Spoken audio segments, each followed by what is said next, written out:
Welcome everyone. Before we begin, I would like to thank Mata Raham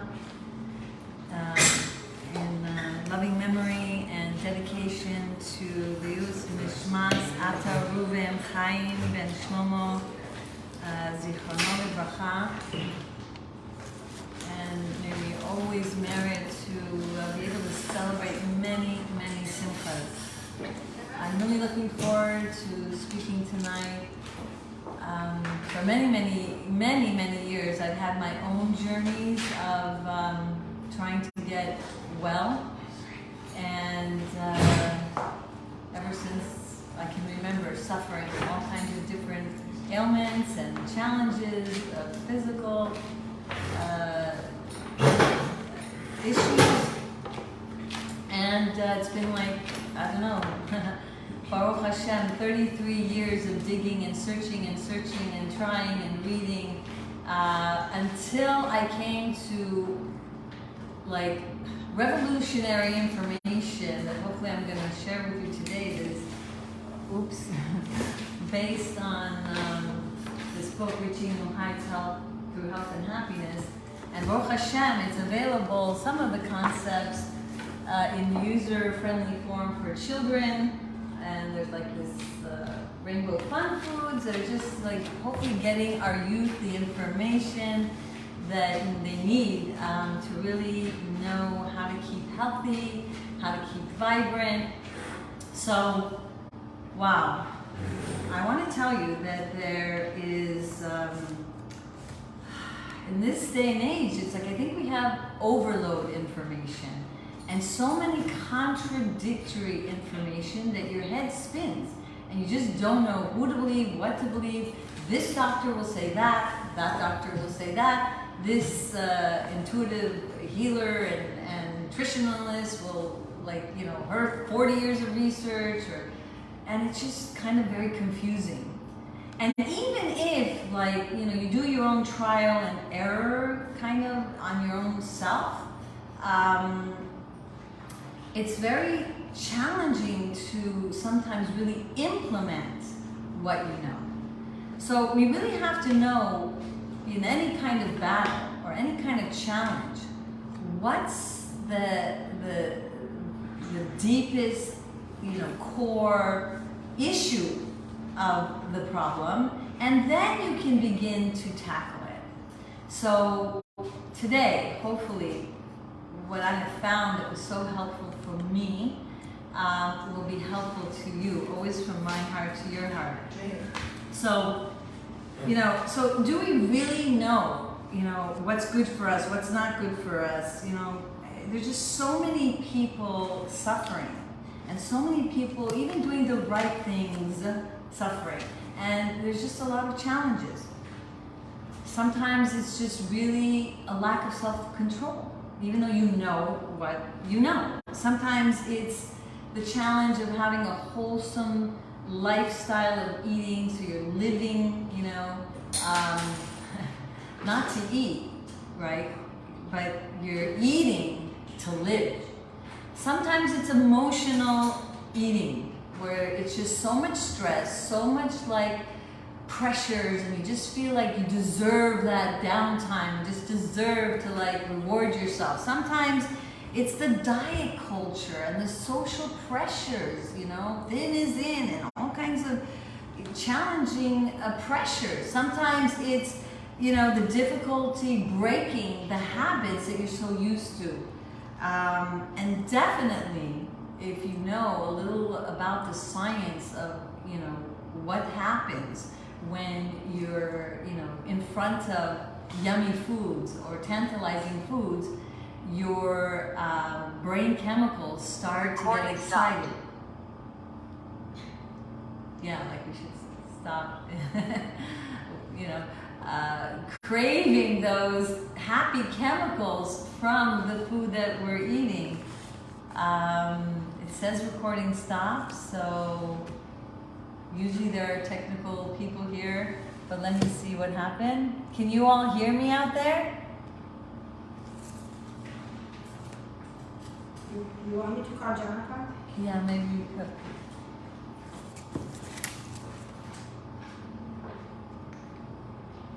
So there's just so many different things, and the more we get to the core of understanding all of these challenges, the more we'll be able to have the right ammunition and really to, win this battle. We're recording did stop, so it said recording stopped. Recording in the Zoom. Yeah. So sorry. So welcome anyone who's out there live. Thank you for joining again. Does it work again or it stopped? No, she went to get somebody. She went to get somebody, but I thought maybe you knew. No, I don't know. Oh gosh. I don't want to say in my next life that I should be so proficient in all these kind of technical things. We should already, we really have Mashiach already. Tzidkenu, Shechel Miyad Mamish. We don't need to know all these things. Everything will be like, whoo. Oh, it is working? Yes, Oh, but it may not be recording. It said recording stop. Okay, it's fine. We can So if continue. you do live, I'm not sure. Okay. Live right recording. now, it'll be on your Facebook. Okay, yeah, it's okay. It's fine. Hashem will help. So, wow, the battle, it's incessant, and it's we want to be fit, we want to be healthy, we want for L'Shem Shamayim, for like a godly and holy purpose, be able to do what we need to do to feel vibrant. Does it work? He says it's working, The Zoom is but working. but the Is it it said on Facebook recording is also? stopped. But that's okay. They don't really save your recording, so it's fine. It says in progress. Okay, it's fine. I just spoke with someone who said Okay, Yeah, I great. checked too, it's working. Yeah. Yeah, in the yeah. very beginning you were muted. Oh, okay. Anyway, I'm sorry. Should be good. Check back. So hopefully after tonight we'll really be able to stop the vicious cycle of the again and again and sometimes people are eating well, they're not suffering, but and they're good is good, but better is better. And sometimes they don't even notice that they're, if they just change a little their diet or they change a little their perspective on what food does to their brain and to their emotions and to their energy, then they'll even feel more vibrant and more alive. So wherever you are on this spectrum of wanting to get to that better health, here we are today. So first of all, we know in Tanya, it actually discusses that the Yetzer Hara basically wants us to sin, not because he gets the power of having engaged in that non-holy act, but he wants us to not only feel the shame and the sadness, because again, that way we don't have as much happiness after we've sinned, but the Yetzer Hara wants us to engage in that act so that we'll feel the urge and the need to engage in the material world, whether it's eating and shopping and gambling or game addictions and all these kinds of escape routes to get us out of the emotional pain of facing, our weaker selves. So we know that this is its game plan, to make us want the food. Also, we know that we all have, as we spoke in a previous class, the element of water in us.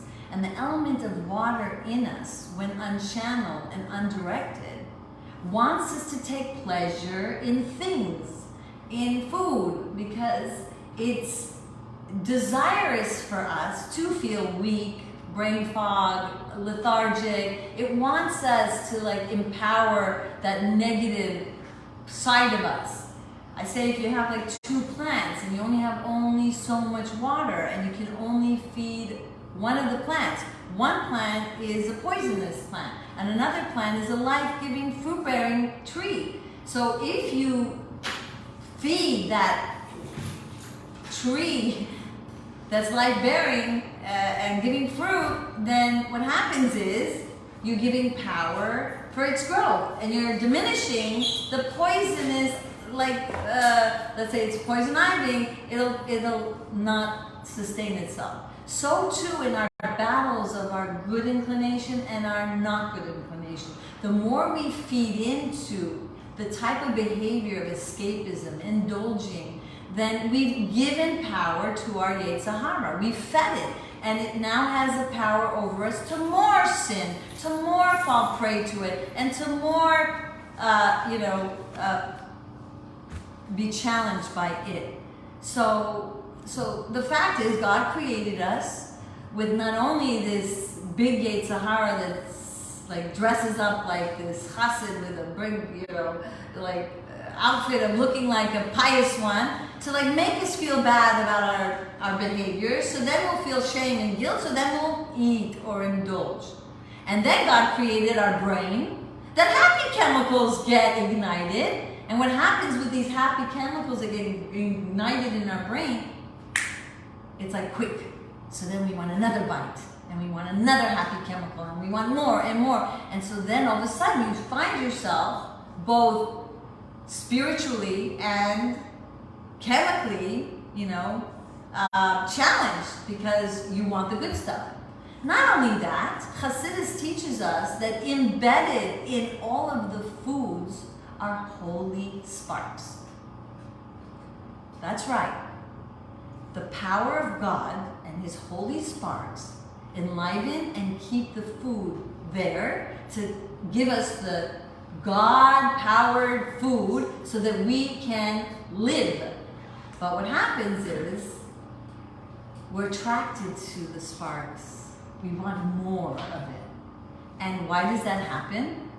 The Rebbe Rashab in the book called Kuntrasu Mayan discusses that we get spiritual sparks from prayer, from meditation, learning Torah, chesed, tzedakah. All Torah and mitzvahs have holy sparks that nourish and physically also satiate our body. But when we don't have enough sparks from these foods, whether we're under eating or under doing our spiritual practices, then we're bereft of these spiritual sparks. And then what happens? We want it more from other things, but we could have gotten it from food. So now you understand where it's coming from. Why the pull? Why the challenge?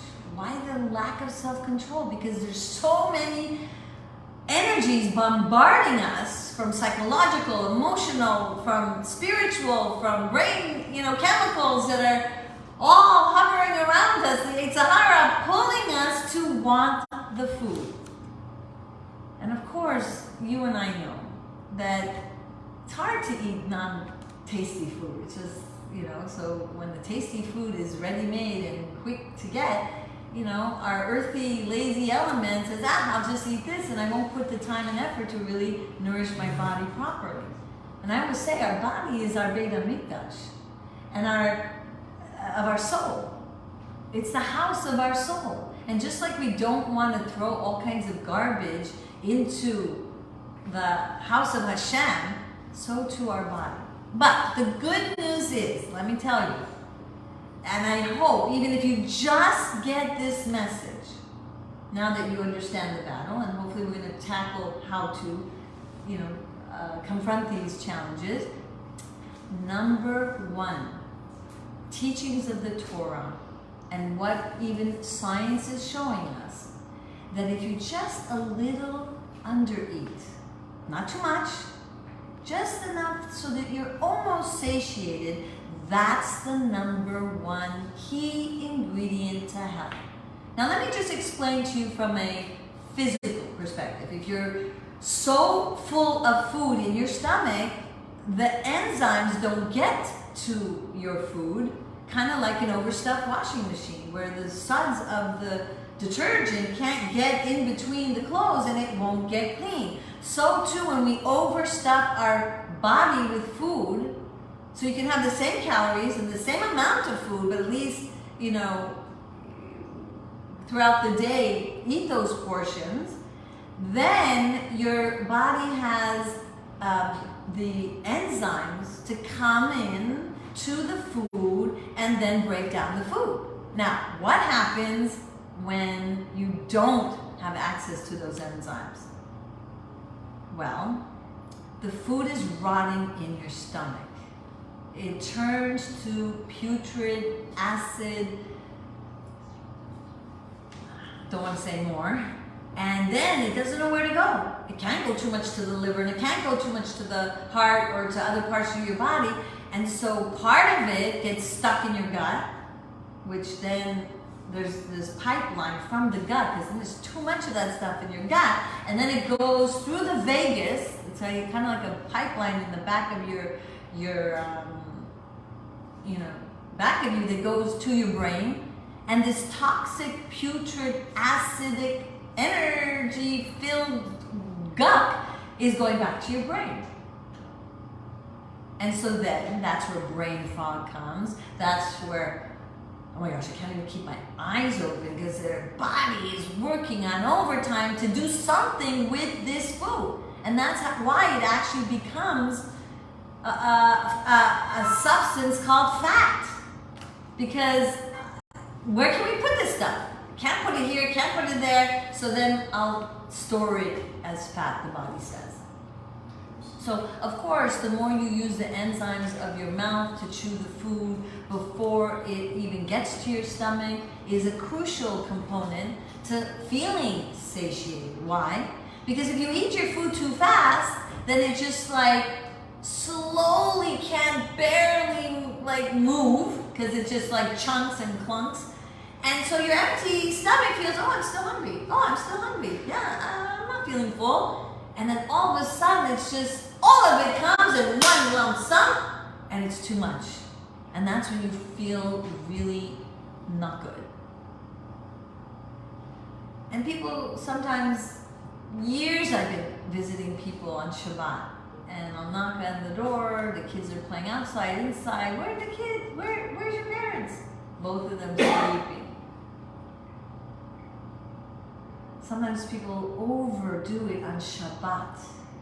And I personally experienced when I had this program, this whole like campaign to get children to be aware of how to eat and keep, healthy and vibrant, started back in the days 30 years ago when I was in Israel. I did a program called Machane Nefesh Briat, which is an encampment of healthy souls. So we did mind body 30 years ago teaching these children.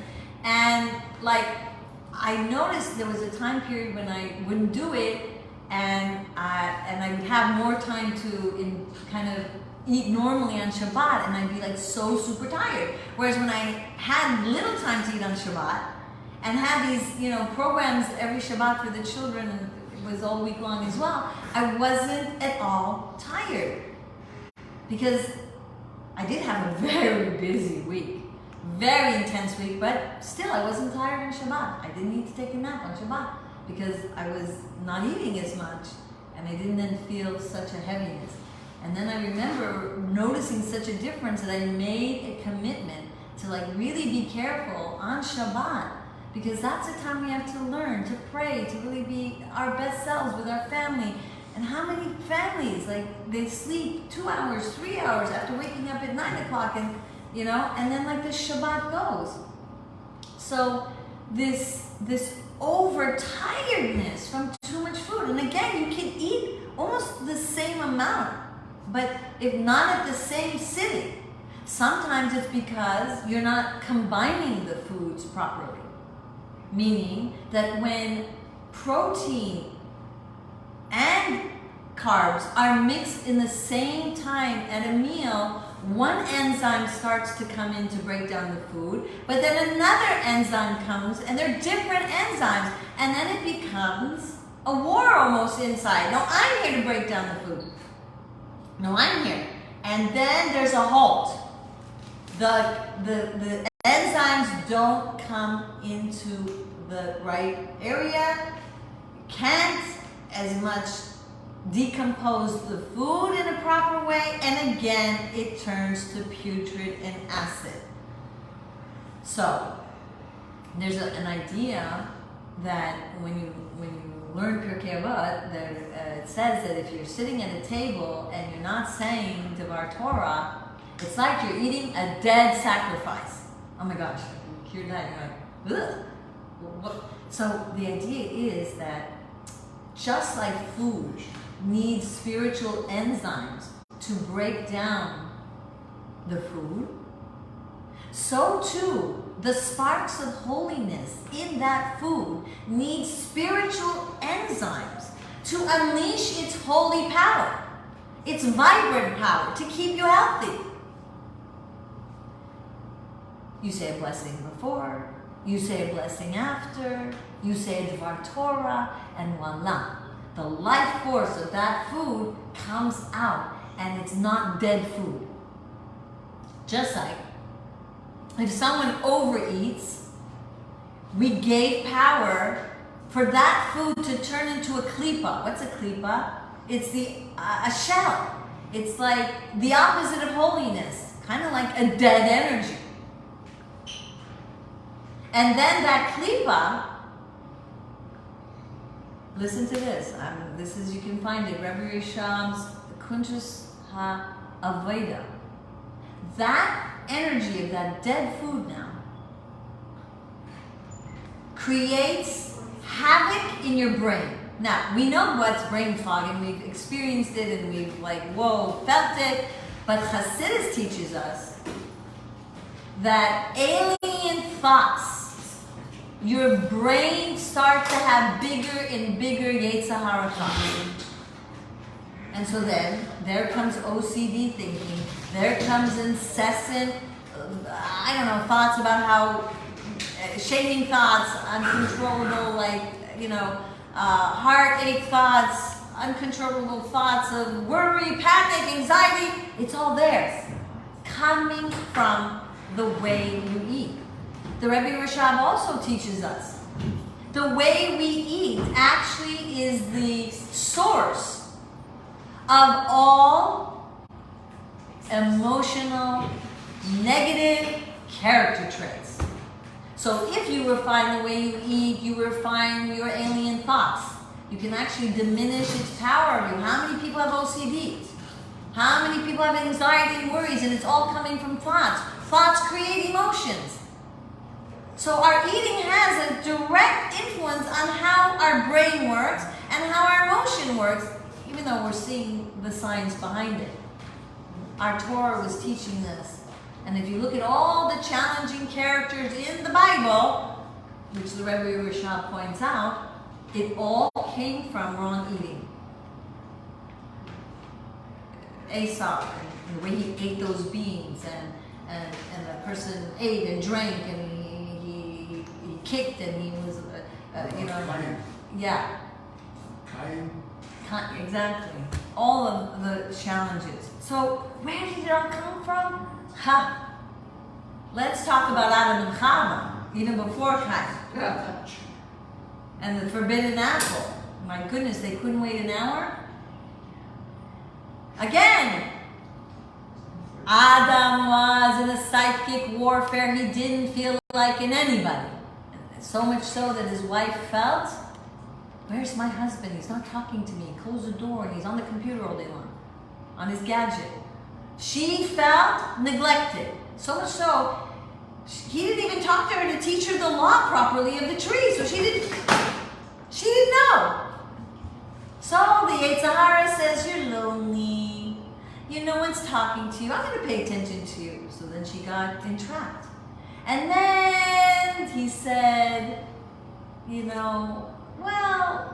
if you touch the tree, look, if you touch a tree, right? He said, you touch a tree, you'll be God. And she didn't remember because she wasn't taught that.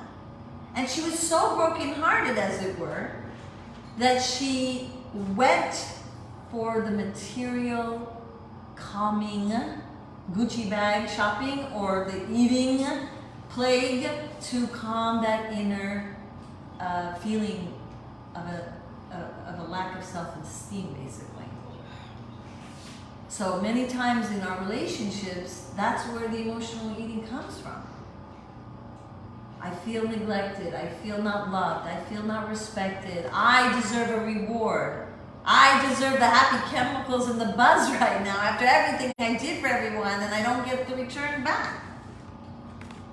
So, once we get through this awareness, and it's sometimes hard in the moment, but reading about it, reviewing this class about it, really, really infusing your mind with these kinds of deep teachings of the Torah to help you understand how the battle can be won.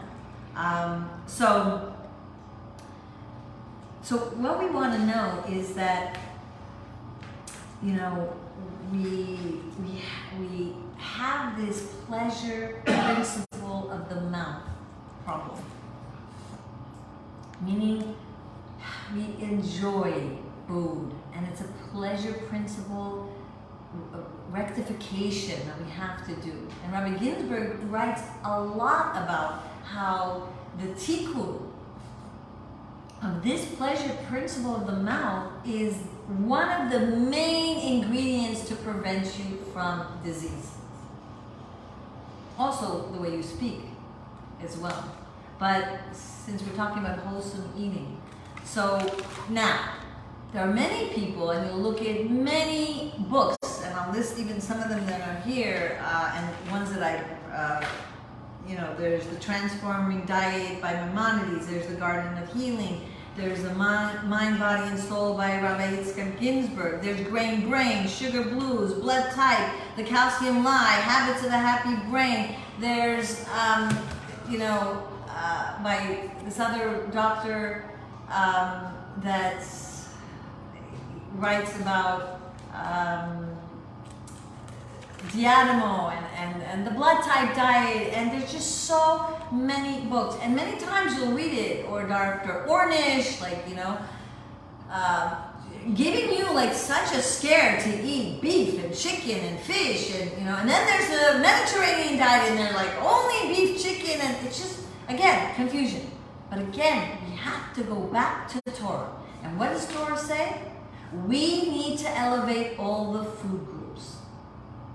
That there's something holy in all the four groups, that without it, you could lose your das. The Alter Rebbe says in the story that someone was diminishing so much his intake, and I think completely getting off of all the animal and fish and egg, and really, and he lost his emunah, and he lost his religion. So that there's something to these holy endeavors of ours to elevate all the food groups. Now, true, and I've been to health retreats where they go all vegan, and you need to sometimes do that to go to the tzaddik kitzoni, to like really end up going to the middle path again. Me, many years, I had to like really go on a detox from all the hormones that I was taking for getting pregnant, like how many years I didn't get pregnant, and all the antibiotics that I took as a child, and all the wrong eating for years, till finally my body was able to reset, and then I was able to go back in moderation, elevating all the food groups. There was a very famous woman who was a very pro, no animal lifestyle, and she was very, very sick, severely sick. And the doctors were telling me, you've got to eat meat, and it'll save your life. And it was all over the place, and she finally, eventually admitted that, that what cured her was eating beef and all the kind of, proteins. I remember reading the Zone Diet, and the Zone Diet saying that you really need the protein that comes from flesh, and these kinds of flesh, to give you a greater sustainable immune system. And there's a book recently that I read by Turn Up the Heat. I have it written down here. I'll get you a Diablo. It's something like that. And he writes that 73% of people are really in need of a protein diet. Now, even with all that said and done, between the religious, spiritual aspects of life and some of the medical research that shows you really do need it, and that, you know, of course, you know, I've also learned that when you have carbs, it just is more tantalizing and you want more and more, and somehow it's less, you're less able to control the portion. But even with all that,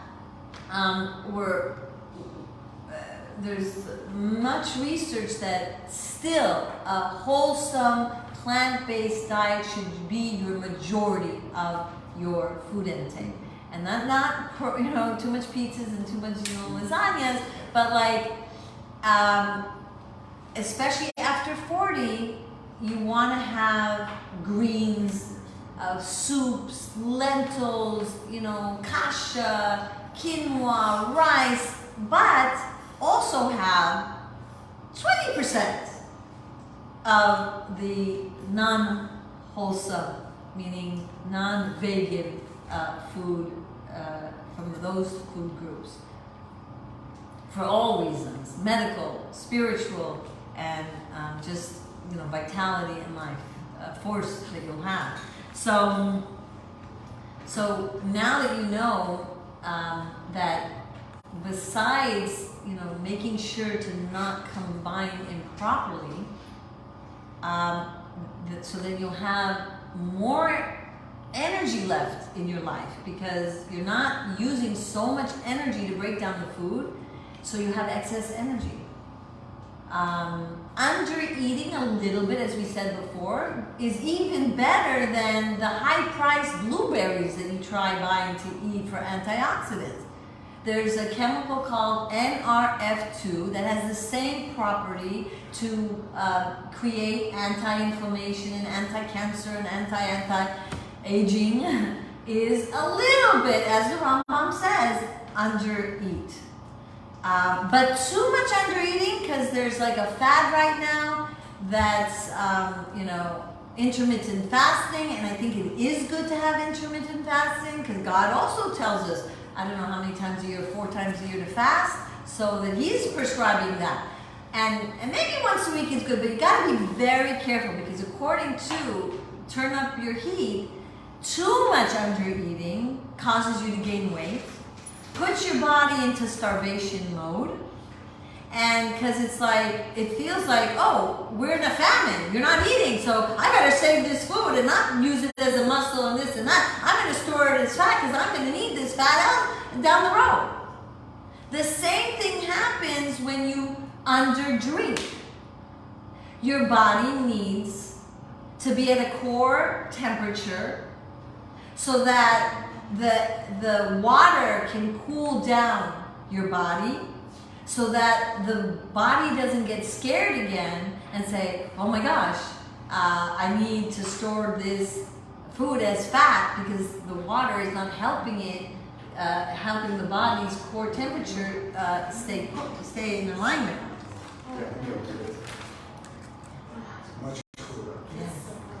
So, and like people like will look at the BMI charts and they'll look at their weight, and they'll even sometimes, you know, look in the mirror, and they're not taking into consideration bone density, muscle mass, all kinds of different factors of good calories versus a little heavier calories, but those are brain, life-sustaining, health calories. So there's just like so many factors that you have to be careful and not even let something like a very famous BMI chart to look like, oh, is this my you know, I must be overweight here, but not necessarily, because you can, let's say, not exercise for a couple days, and you can like lose a little weight because you lost muscle mass, and muscle is heavier.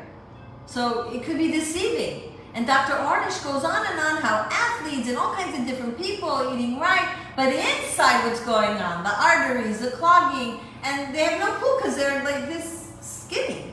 The way you look outside is not necessarily the barometer of what's really going on inside. And it's shocking when you hear these stories from people who seem to be so fit and exercise and even somewhat eat, right, but maybe wrongly or too much at the same time. So, the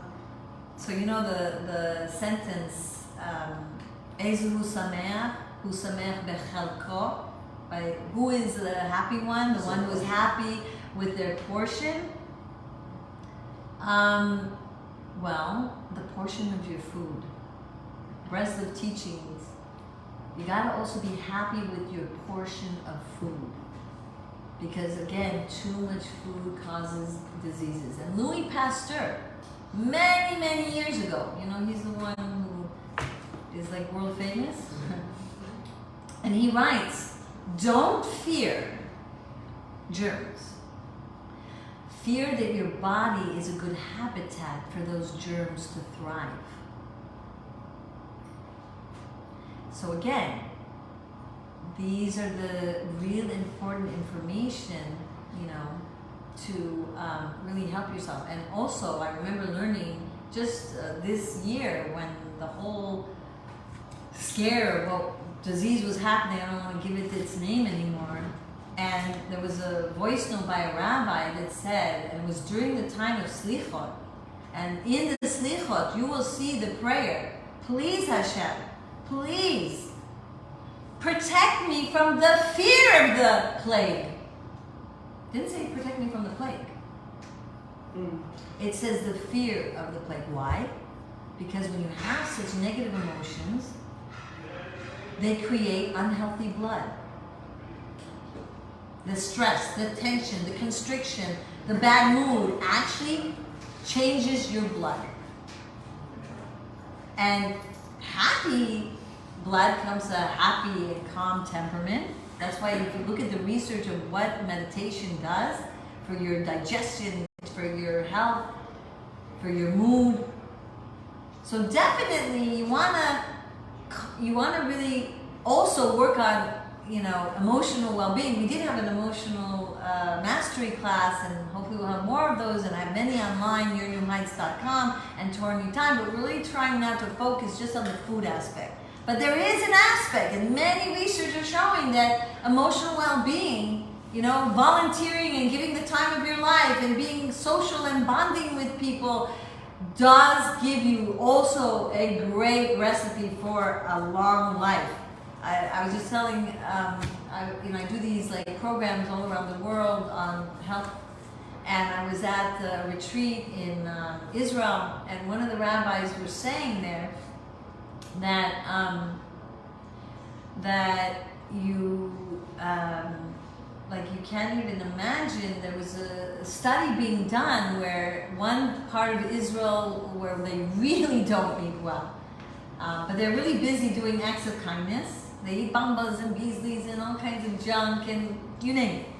And then these other, oh my gosh, in the Himalayas, the best alkaline waters, everything, and perfect diet and peace of mind, and then a group that just didn't have so much peace of mind, but ate healthily. Bottom line, guess who outwon everyone in age expectancy of living? The ones that were volunteering, and the old people were living at their home. They didn't throw people in old age homes. They were active members of the community. They were the ones. So there is something to that, but there is something to be very, very proactive in keeping yourself alive and full of zest and full of, so even though okay, maybe you'll live 120 years and because you're volunteering and then you're social, but how do you feel today also is important. What vitality do you have to approach the loved ones in your life that you're responsible for? And I'm not I'm telling you, I went through my own journeys. So I want to give some more actual tips how to really brain train from a Hasidic perspective and from a neurological brain training perspective. So one, remember we talked about the water element? So we got to take that lamb. Remember we have during the time of the Beit HaMikdash, they would bring different korbanos, different animals, according to the nature of the negative character trait that a person, So the very angry, anxious personality would bring an ox, the Alter Rebbe says, and a very chirpy, talkative with lashon hara type of person would bring a bird. Someone that was a very stubborn, earthy, lazy, sad personality would bring a goat. And someone who has a very lustful personality would bring a sheep, because sheep are lustful. I didn't know that. But so what would they do? They would say, God, I cannot control my appetite. I have a very lustful personality. I go to this program, I go to this, I read this book. Nothing's happening here. And I'm really battling this for how many years? And I can't stand it. Here, take my animal. What would happen back in the days in the Beit HaMikdash? A holy fire would descend in a miraculous way, in the shape of a lion, and would consume the animal. So first thing you have to do every day, if you have that watery element, sheep, lustful personality, whether it's the addictions of food or whatever addictions, and you gotta show up into your prayer, and you gotta acknowledge that you can't do it on your own. You have to humble yourself and say, God, I need you. I can't do it on my own. Because until you get to the core issue of your animal soul running havoc and freely, and taking over your water element and your, it's going to be a vicious cycle of again and again. Trying this fat diet, trying this eating surgery, and trying that, and trying this, and all kinds of things. How many times, happened to me? I finally had a baby after 8 years, and I'm telling you, the mohel came and looked at me and said, where's the mother? I mean, I really was in shape, because normally women have like a big, but then I wasn't sleeping well, and I wasn't eating well. But I had the colic baby, and under-eating, under-sleeping, not eating right, oh my gosh, whatever was ready, and I started gaining weight. And I tried everything. No fat, less food, more exercise, and nothing was working, because no matter how much I even tried those things, I didn't approach God. I didn't say, please, help me.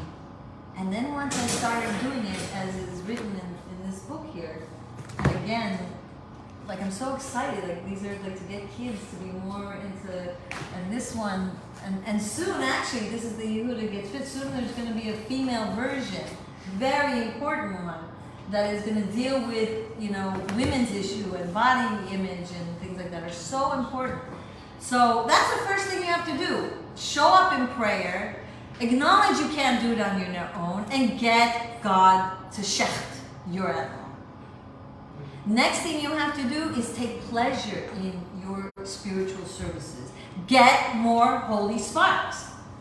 Take pleasure in praying, not feel like it's a burden. Take pleasure that you're having a one-on-one meet up with God. Take pleasure in learning. Do more acts of kindness. Be busy with your water element in a holy way, so that your Yetzer Hara can't take it. So, also you want to get involved in brain training techniques, because you can outwit your brain. You will not know the difference between past, present, and future. So you can imagine yourself in the Beit HaMikdash, why not? And then see the sheep going out the window, as it were, and consumed, and then see yourself wow, now I'm going to have a day where I can have more control. Now I'm going to have a day, and see yourself choosing right foods. Or see yourself sitting in front of a king's table. Because when we eat, we're in front of a Kadosh Baruch Hu, the King of all kings. And see how would you eat in front of the King of all kings, if you could really imagine that. See yourself eating like an angel. I know they don't eat, but you know what I'm saying. So sometimes there's trauma with food, and I want to address this. Several cases came my way, even just recently and for the past 33 years, where, children were forced to overeat, or doctors would say, look at this BMI, you're too skinny, you might not get your period, and then you might have a problem. They're telling this to, let's say, a 13-year-old or a 14-year-old. And then they panic and they have so much anxiety, or someone is told that you can't make it to tryouts because, look at you, you're a little overweight and she was skinny. But then, all of a sudden, trauma. So there's a technique called recreate history, where you can go back in time and create and undo what was done in that moment. I remember there was a woman who was, after pregnancy and during pregnancy, so nauseous. And then after years, 8 years, she couldn't go to the kitchen, she couldn't go to bar mitzvahs, she was trapped in this hell. She couldn't make food for her children, do you imagine? And she came to me and I said, tell me, what's any trauma with food that you remember? She went to everything. And she thought she was damaged goods from pregnancy, because it happened while after pregnancy. Or during, and then continued. And she said, well, my mother used to sit down, force me to eat, almost I would felt gagged, and she would actually spoon feed me until I ate all what's in my plate. But she was like, but that has nothing to do with it. I didn't have this problem for so many years. And trust me, I'm telling you, again and again, certain people, certain situation triggers it. She experienced nausea to such an extent that her brain went back and made that loop in her head.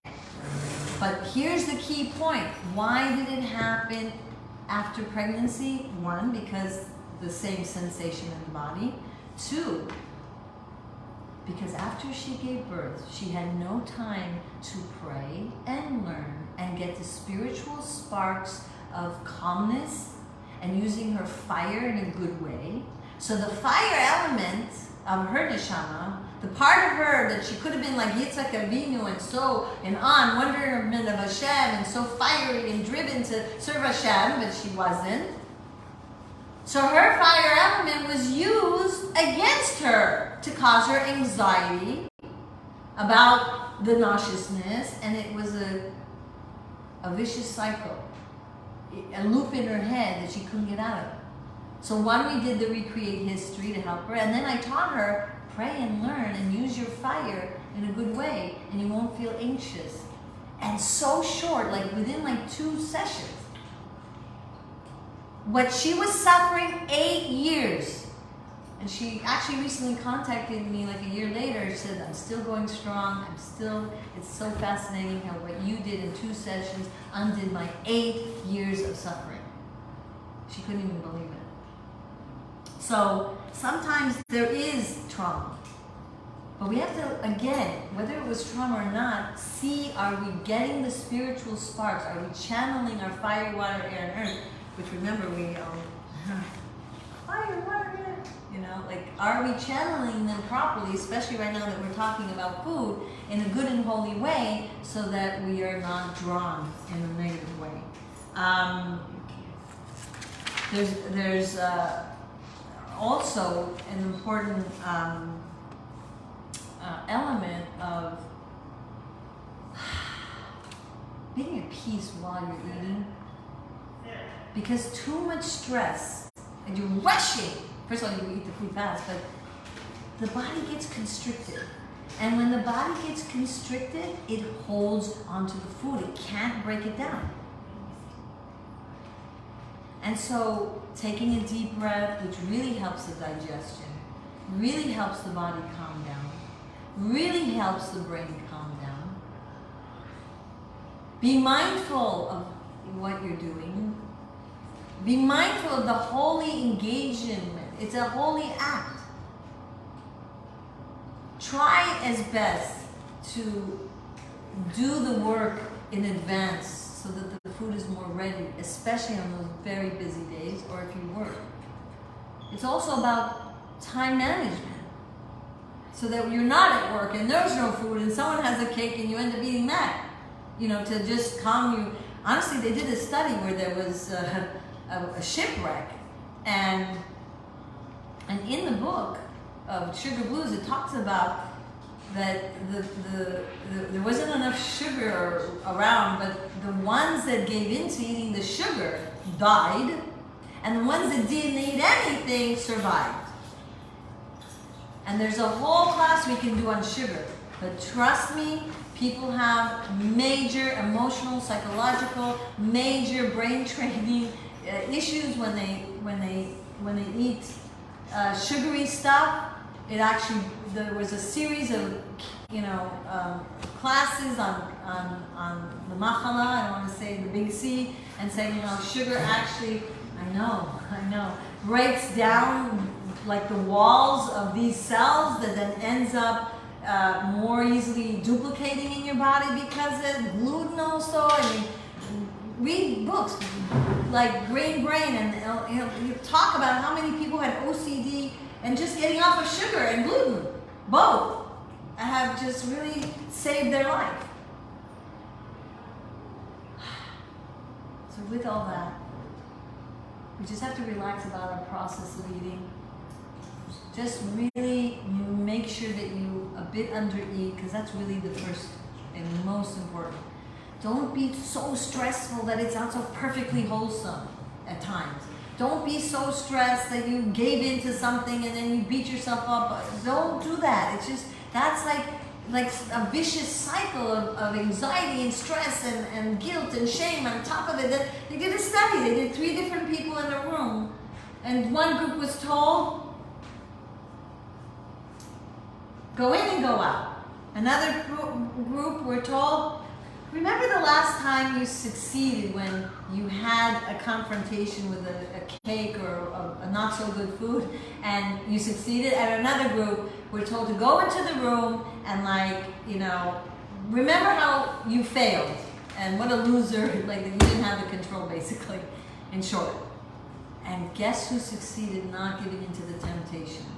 The group that reminded themselves of the times they succeeded and they did not touch the cake more than any of the 3 groups. So we have to with the trumpets of really believing, gati matzati, that we're going to put the effort, we're going to make a little switch and a little change here, and be more mindful, not so much mixing wrong foods and not so much overeating, and then we'll try to have more pleasure in wholesome foods. I know it's not easy, but there's tricks to the trade where you can make it a little more healthy. And I'm non-stop taking pictures, uploading, and I'm coming up with a health cookbook.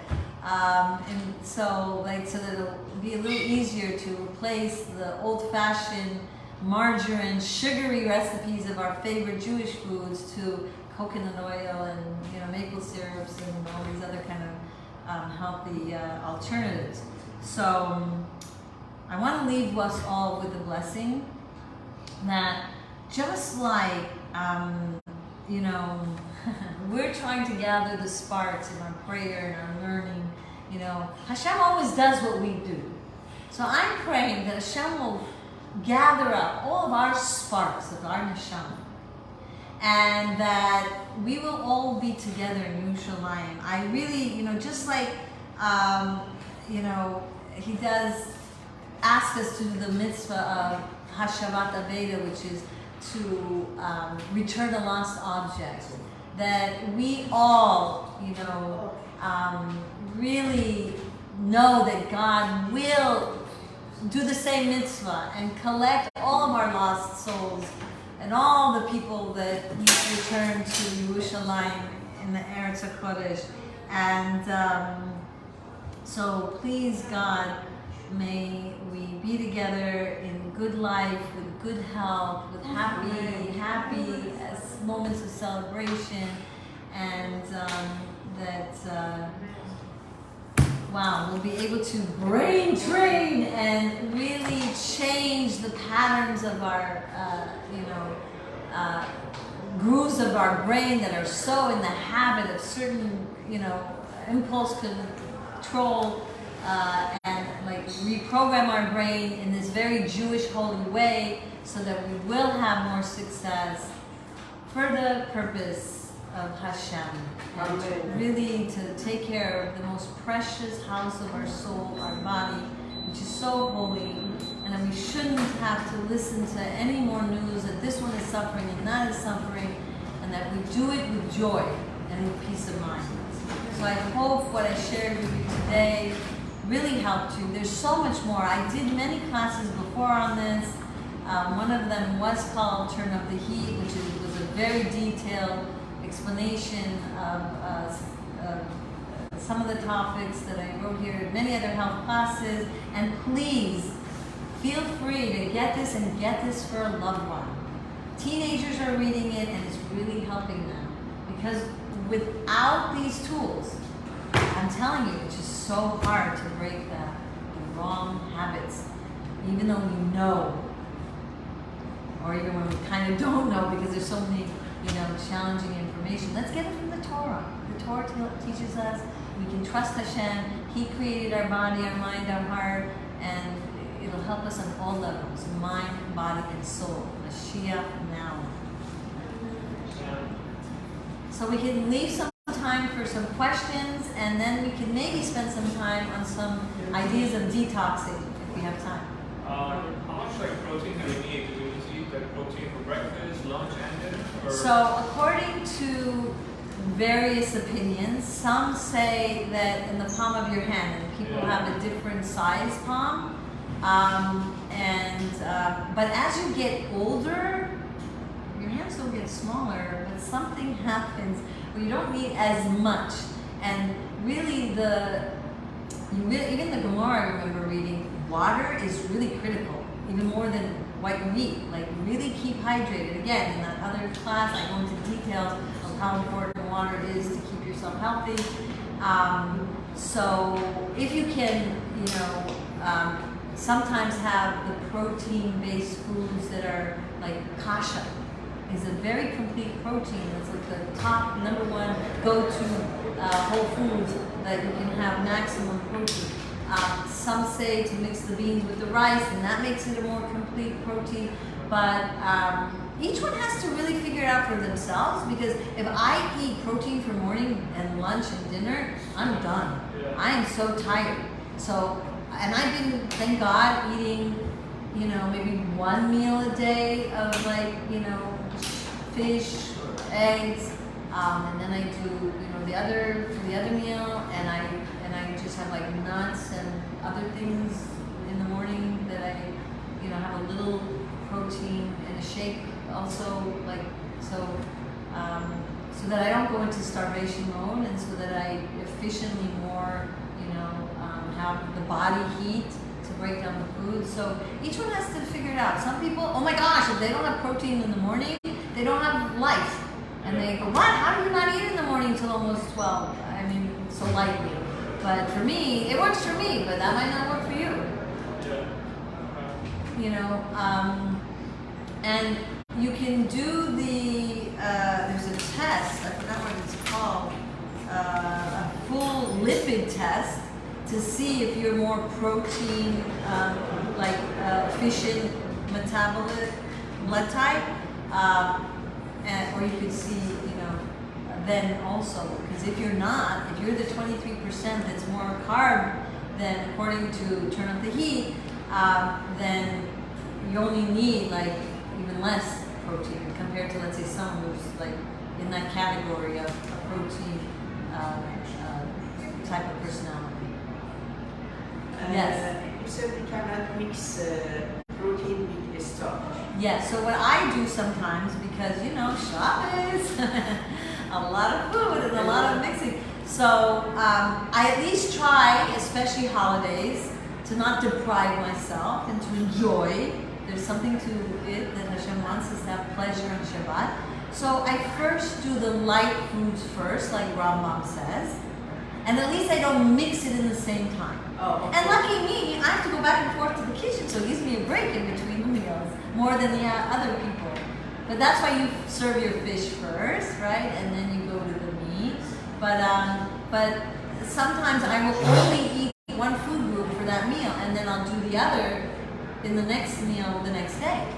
Depending, because sometimes Shabbos is so late. So you don't want to like so much varieties of different foods, and then you can't get up for shul. And then you go to shul and you're like, trying to stick your eyes open to keep open because you're so, you didn't rest because your body needs a few hours to digest the food, and you're not digesting. So between not being able to sleep because your body is on overdrive to digest, and not really digesting because you're sleeping, you're just a mess. And so I remember one time I was at a all-you-can-eat place in Israel, and the woman just saw me just take salads. And she looked at me and she says, there's other options here. And it was near the Dead Sea. And I was thinking, I don't want to be dead, with too much. I want to enjoy my vacation here. But she didn't know I was going to eat the salad first, the way the Rambam teaches, and then later I'll go. Because if I put that tantalizing, yummy food, even a healthy option of food, next to, I'm going to want to taste it, it's going to get cold, and then I end up not eating the light foods first. And by the way, also drinking has the same value in the sense of food, because when you're dehydrated, it's very confusing. You think you're hungry. So I always recommend at least one glass of water, maybe even two before you eat. Because you might feel hungry, but it's really just a symptom of dehydration and you don't know the difference. Another time I was in shul and I was clapping, those who know me, and I'm especially in the shul in New York, the Abbas Yisrael shul, they all just the kind of happy minyan type of shul. And it was a morning, and they also do kind of like happy energy davening in the morning. So this woman looked at me and how do you have so much energy? What do you eat? What superfoods can I get? And I don't recall if I answered it, but in my head I was thinking, it's the foods I don't eat that give me this more energy. And it starts with the night. Being careful how you eat. Now some people, don't realize that they want fruit after a meal. Or they want a dessert, and even a healthy dessert. But the little fruit that doesn't mix with the protein turns the protein to acid. So all that hard work to make that delicious, healthier food turns into a challenge for your body to deal with. Or they can't go to sleep at night because they ate too much, or they ate too little, or they wrongly combined the food. There's so many things, all discussed in my book. So after food, no fruits. No. How about hot tea? So many people say you have to be careful with tea also after a meal. There's varying opinions because the water and the other stuff just messes up what's there. Drink before you eat. And I know Persians like to have that little tea after, but then wait a little bit, Make it, or drink a little bit and then drink it a lot later, because if you drink it right after, I've read it and I've experienced it as well. So if you want to have salad and protein, you should recommend that we eat the salad first and not mixing. Not 80%. This is what the Rambam also teaches. 80% salad, 20%, especially after age 40. Donna Gates wrote an incredible book that saved my life as well. And I'm going to talk a little bit about that, how to detox when you aren't feeling well. You feel like a virus is coming, or you are having a virus. So the theory is, and I've tested it out for many, many years on myself and other people in my family, don't eat too much. One. Light foods, chicken soup maybe, or very lightly, almost fast. Why? Because your body needs the energy to recuperate and heal. Too much food needs too much energy to break down the food, then you don't have the energy to heal. That's one. Drink a lot, that's two. And again, she recommends, and I do this every year, and that's why every year I go to these detox centers, and I took my daughter, my mother, my aunt, my son. I'm very into, and I do it during the 9 days. Because those are the days you don't eat meat and chicken.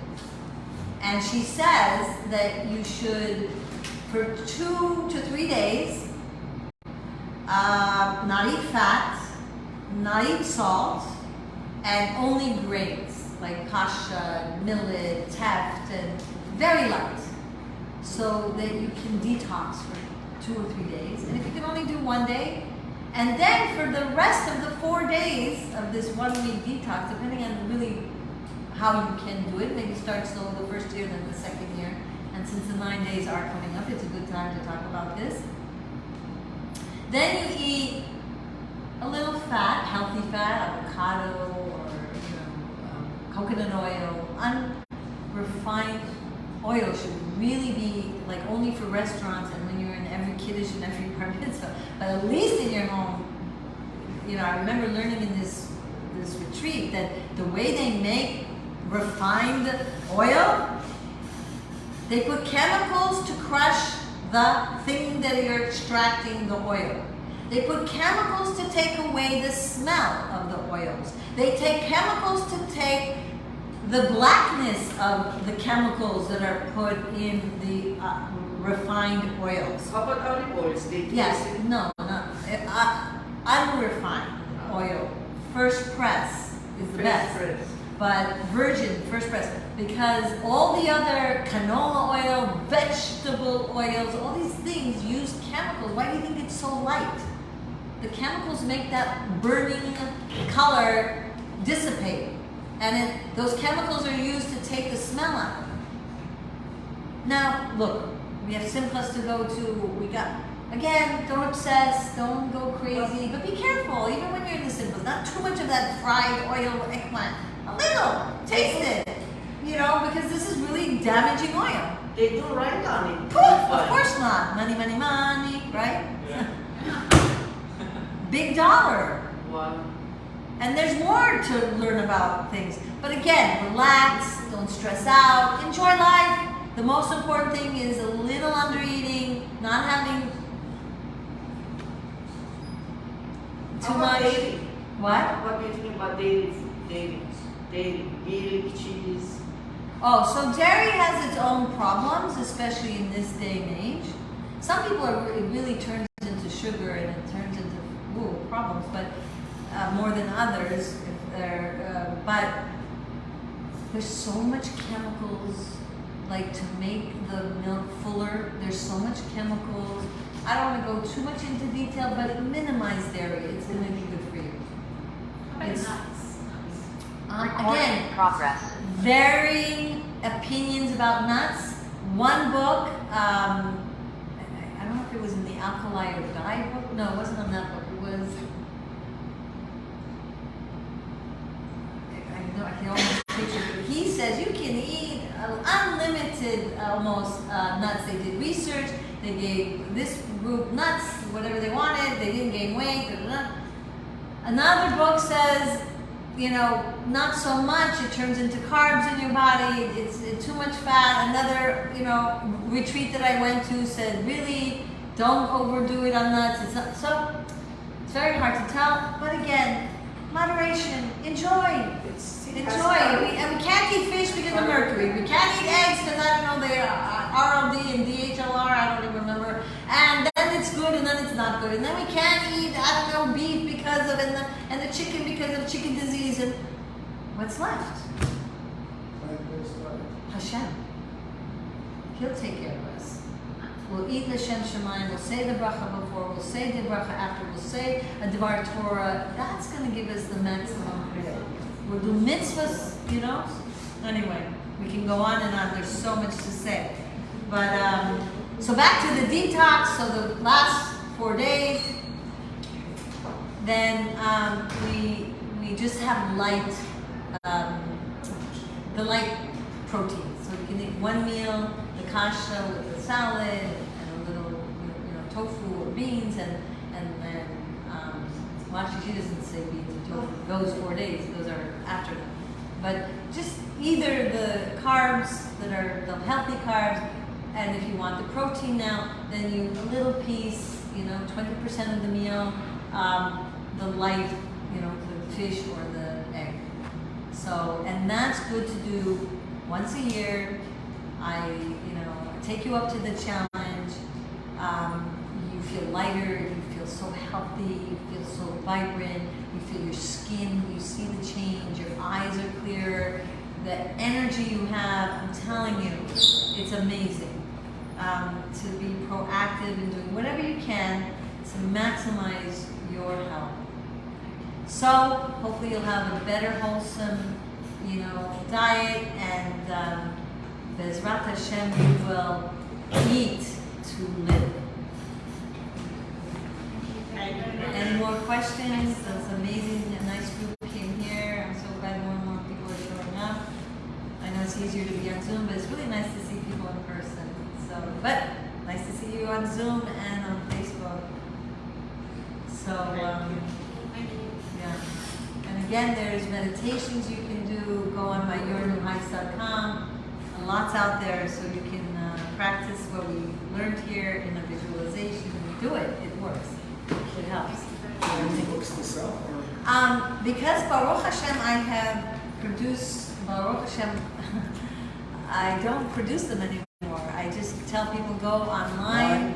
And these I get from online myself. So even if you get it from here, So we it's can't the get a same. signed copy. Well, that's the reason that I'll do it for you today. Thank you. So, Which one is available? this one is available? So I guess I'll have to reorder them. I personally just order from Amazon because it's so easy to get it. Oh, and there's acid and alkaline forming foods. Also, I have a sheet that I can Can I see the list? pamphlet. That one is a more detailed one. If you want me to send it to you on lots of what we covered here today, these are something you can see. Oh, it's very. So, in times of Mashiach, there's no dieting, no problem? I heard about Mashiach Tal, we're going to be vegetarian. Is that true? There's mixed opinions. That's but what I heard. Yeah. that was. Sorry. Get out of here. You have a list of Okay. those books that you recommend? Yeah, so it's in the back over here, but it's not the full list. This is a little sorry. These are some of the books over here, but the recent one, Dr. Ornish. There's also what's his name? Dr. Have you heard of Stephen Gundry? Oh, here his name, Dr. Philip Goglia. But you have to read these books with a Jewish perspective. You have to be careful because they can convince you and scare you not to touch anything but whole foods and nothing else. Do all the research. But again, we have our Lubavitcher Rebbe, and he teaches us that we need to elevate all the foods, and research does show people need these other items in moderation, of course. Not like the Flintstone, half a side of a cow, the size of it, But Baruch Hashem. Thanks very much. Thank you. I hope this was This helpful. class Really. is beautiful, Nishma. Yes, I did say it, and I'm going to say it again, so that. Wow! Thank you, Mata, Roham, in loving memory and dedication of Leilis Nishmas, Ata Ruben, Chaim Ben Shlomo, Zichrono Lebracha. Thank you. It's people like you that make these things happen, and co-sponsored Nessa Shul. So in partnership, I'm very thankful that we have more of these opportunities to get together. Really happy. Thank you. What was the name of the retreat? Olamot in Israel. Oh. Amazing retreat. I was there I think 6 or 7 years straight.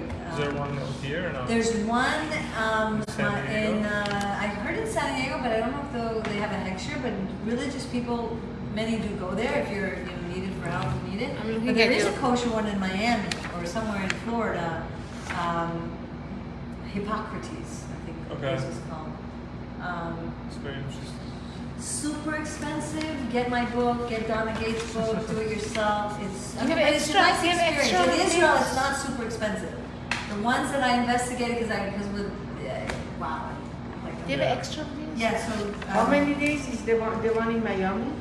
You can do it, like the one in Israel, I remember you could do 3 days, you can do a week. They have different programs that you could choose. I investigated. Miriam, you look Persian with your dress. Actually, someone gave me this dress. Most of the things I wear, people give me. Either it's my daughter or friends of mine. But I love this Persian, the way they dress. Thank you, that's a compliment. Alright, Thank you. Bye bye. Thank Bye-bye. you, really happy. Thank you. Thank you, Miriam. This is my friend Farah. Yeah, Are so you we should close? disconnect. Okay, any questions here? Wow, okay, thank you for joining. Thank you. Thanks. Bye. How many people came on Zoom? Let me see. I always forget to. I don't know if people left, so I really did not look. But I think probably. Is there no way to look? No, I don't know. I'm gonna ask Sheila. Maybe she I knows. could be maybe She looked 30. at it.